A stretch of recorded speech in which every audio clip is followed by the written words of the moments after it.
धन्यवाद सभापति जी।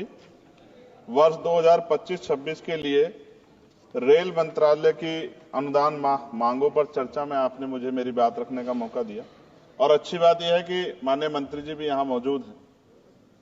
मंत्री जी का दिल तो बहुत बड़ा है, लेकिन अगर हमारी मांगे मान लें तो तभी इस बात की पुष्टि हो।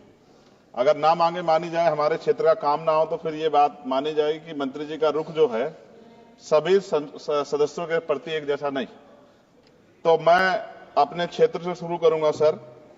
धामपुर शुगर मिल क्रॉसिंग पर ओवरब्रिज का निर्माण मैंने पिछली बार भी मांग उठाई, लेकिन सर अभी तक कुछ नहीं हुआ। लोग परेशान होते हैं, डिजिटल युग है, कई कई घंटे खड़े होना पड़ता है।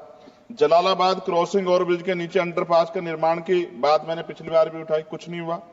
नजीबाद रेलवे स्टेशन पर बेगमपुरा एक्सप्रेस ट्रेन संख्या 12238 का ठहराव सुनिश्चित किया जाए, इस पे भी कोई काम नहीं हुआ। साथ साथ सर नजीबाबाद माल गोदाम पर ओवरब्रिज का निर्माण कराया जाए और उसको प्लेटफार्म को बढ़ाया जाए, क्योंकि वो मैंने पिछली बार बताया था कि महिलाओं को प्लेटफार्म से पिछली तरफ जब ट्रेन रुकते उतरना पड़ता है, वो सुरक्षित एरिया नहीं है। उसके साथ साथ नगीना बाईपास बिजनौर फाटक पर ओवरब्रिज का निर्माण कराया जाए। धामपुर जेतरा क्रॉसिंग पर ओवरब्रिज का निर्माण कराया जाए। शेहरा से नूरपुर क्रॉसिंग पर ओवरब्रिज का निर्माण कराया जाए। हम देखिए बुलेट ट्रेन, वंदे भारत और बहुत आगे निकल चुके हैं, लेकिन अभी भी इतनी, मैंने आपको बताया कि मेरे लोकसभा क्षेत्र में इतनी जगह पर ये क्रॉसिंग जो है वो पुराने बने हुए हैं, उनकी वजह से जो है ना अंडरपास है ना ओवरब्रिज है, जिसकी वजह से काफी देर लोगों का समय नष्ट होता है। समय एक ऐसी चीज है दोबारा नहीं आता। सहसपुर रेलवे स्टेशन जगह है मेवा नवादा पर देहरादून एक्सप्रेस ट्रेन संख्या 14113 का ठहराव सुनिश्चित किया जाए, क्योंकि वहां से बहुत सारे लोग जो हैं वो यात्रा करते हैं। सहसपुर रेलवे स्टेशन पर सफदरजंग एक्सप्रेस ट्रेन संख्या 14114 का ठहराव सुनिश्चित किया जाए। नजीबाबाद से मुंबई के लिए ट्रेन, मैंने पिछली बार भी सर ये मांग की थी आपके सामने। साथ साथ सर रेलवे स्टेशन जो है हमारे क्षेत्र के, उनकी हालत बड़ी खराब है। एक दो पे आपने काम कराया, मगर मेरी मांग ये है कि सभी रेलवे स्टेशन कायाकल्प कराए जाए, उनमें उनका जो है जीर्णोद्धारों की सुंदरता वो सुंदर लगे देख के। दूसरा, रेलवे में सुरक्षा व्यवस्था, कई घटनाएं हमने देखी जहां सुरक्षा व्यवस्था पे बड़े सवाल खड़े हुए। और एक तो हमारे लोकसभा के मेंबर ही थे राजस्थान के, उन्हीं का फोन वगैरह चोरी हो गया था अभी बाड़मेर वालों का। तो मैं इसलिए आपसे कह रहा हूं कि सुरक्षा सुनिश्चित हो, क्योंकि कई बार महिलाएं अकेली भी उसमें ट्रेवल करती हैं और बहुत सारी महिला जो है एमपी हमारे यहाँ पे भी ये चीजें आती हैं, इसका ध्यान रखा जाए। एक सर बहुत इंपॉर्टेंट डिमांड है मंत्री जी, मैंने आपको पत्र भी लिखा है।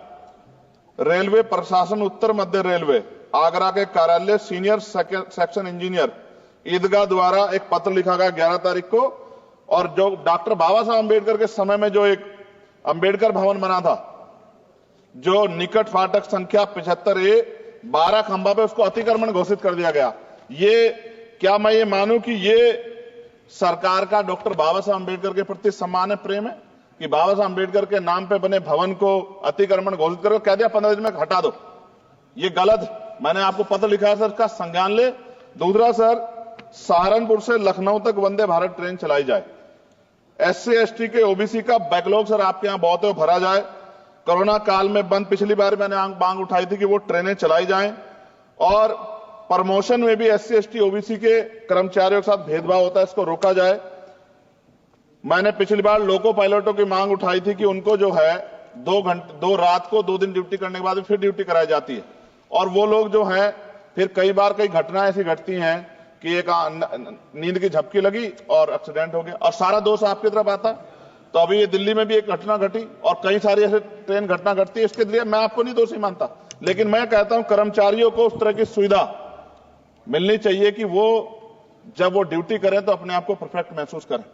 लेकिन अगर ये इस पे ध्यान नहीं दिया गया तो किसी दिन कोई बहुत बड़ी घटना घटेगी। तो लोगों के जीवन की कीमत होनी चाहिए। ये इसमें रेलवे में अमीर भी सफर करता है, गरीब भी करता है, लेकिन अमीर के साथ अगर कोई हादसा होता तो वो चर्चा होती, गरीब के साथ हादसे की चर्चा नहीं होती। ये अनुभव है, हमने रेलवे में सफर किया और रेलवे में करोड़ों लोग सफर करते हैं। कई बार मैंने जो है ऐसी परिस्थितियों में सफर किया जब बहुत पुराने समय में, लेकिन मैं धन्यवाद करूंगा रेलवे का कि रेलवे ने हमेशा जो है अपनी जिम्मेदारियों को समझा, चाहे सरकार किसी की भी रही हो। लेकिन मंत्री जी, आपकी कोशिशों की मैं सराहना करता हूं, लेकिन आप ये देखिए ये पर्याप्त नहीं है कोशिशें। जब बदलाव नहीं हो रहा, लोगों को सुविधा नहीं मिल रही है, उस तरह की चीजें नहीं आ रही है, तो ये पर्याप्त नहीं है। मैं सभापति जी खत्म करूंगा। एक आउटसोर्सिंग रेलवे में बहुत हो रही है सर, और आउटसोर्सिंग की वजह से SC ST OBC और अब EWS के बच्चों को जो है आरक्षण का लाभ नहीं मिलता। आप चेक करा लो, करोड़ों लाखों नौकरियां होंगी उस पे, ठेकेदारी पे, आउटसोर्सिंग पे। और जब सरकार कहती है सबका साथ सबका विकास, तो आप ही, मेरा ये सवाल है कि जब इन लाखों नौकरियों में रिजर्वेशन का पालन नहीं हो रहा, जबकि DOPT गाइडलाइन है, तो फिर मैं क्यों ना मानूं कि सरकार नहीं चाहती कि SC ST OBC और EWS जो हैं, जो सामान्य जाति गरीब बच्चे, उनको जो आरक्षण के लाभ से वंचित करने का काम सरकार कर रही है। ये क्या सही है? तो मंत्री जी, मैं उम्मीद करूंगा कि जब आप अपनी बात रखेंगे और जवाब देंगे, तो आप इन सवालों का भी जवाब देंगे कि इन क्षेत्रों में हमारे, सर सभापति जी, मेरे क्षेत्र के लोग भी टैक्स देते हैं ना, हमारे भी हक बैठता कि सरकार के लोगों का काम होगा, सिर्फ हमारे लोगों का काम नहीं होगा जहां से हम जीत के आए। अगर उन क्षेत्रों में काम नहीं होगा तो फिर ये क्यों ना कहा जाए कि सरकार जो है भेदभाव कर रही। इसलिए मैं माननीय मंत्री से मांग करूंगा, एक मांग इन्होंने मेरी पूरी भी की थी पिछली बार, जब बेगमपुरा ट्रेन में सफाई की व्यवस्था करा के इन्होंने दी थी, मैं इसके लिए धन्यवाद करता हूं। जी समाप्त कीजिए आप जी। समाप्त कर रहा हूं, मगर मैं मंत्री जी से कह रहा हूं कि सर, हमारे यहाँ जो समस्याएं जो ये जेन्युइन समस्याएं, हम इनसे रोज 2-4 होते हैं, और जनता हमसे उम्मीद करती है कि हम इस बात को उठाएंगे तो उसका, मगर मुझे यह भी जवाब दे दीजिएगा कि ये जो उठाई जाती है इसका कोई फर्क भी पड़ता है, सरकार पे नहीं पड़ता, या सरकार सिर्फ इसको, सर मैं खत्म कर रहा हूं सर, लास्ट सेकंड में खत्म कर दूंगा।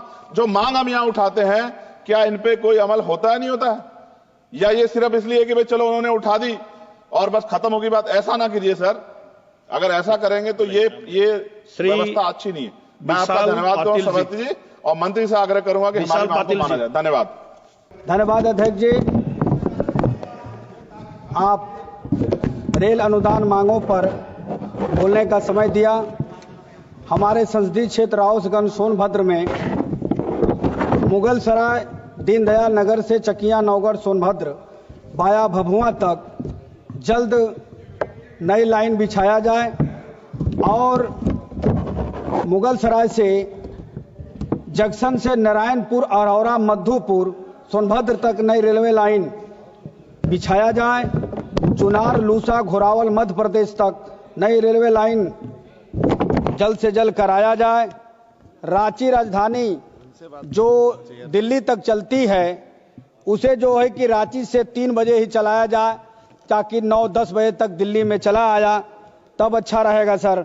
और शिव गंगा जो कछुआ मिर्जापुर नारायणपुर काशी स्टेशन से आपको बनारस स्टेशन पर रोकना है। इसी तरह मिर्चाधुरी अंडरपास कराया जाए। हिंदुआरी और सोनभद्र रेलवे स्टेशन के बीच में अंडरपास कराया जाए। सैकड़ों गांव ग्रामीणों के बच्चे पढ़ाई दवाई के लिए सदर आते हैं। नई बाजार से चुरुक नगर पंचायत आने के लिए अंडरपास कराया जाए। आपसे निवेदन है कि पहले मैं मांग चुका हूं माननीय मंत्री जी कि अपने पूर्व के गृह मंत्री और आज के रक्षा मंत्री जी का वहां घर है चकिया में, वहां रेल अभी तक नहीं गया है नौगढ़ में वाया भभुआ तक, उसको जल्द से जल्द कराया जाए। आपसे मेरा निवेदन है कि सोनभद्र में स्टेशन सुंदरीकरण और ओवरब्रिज जल्द पास किया जाए, और त्रिवेणी एक ट्रेन है उसको लखनऊ से 6 बजे चलाया जाए। धन्यवाद।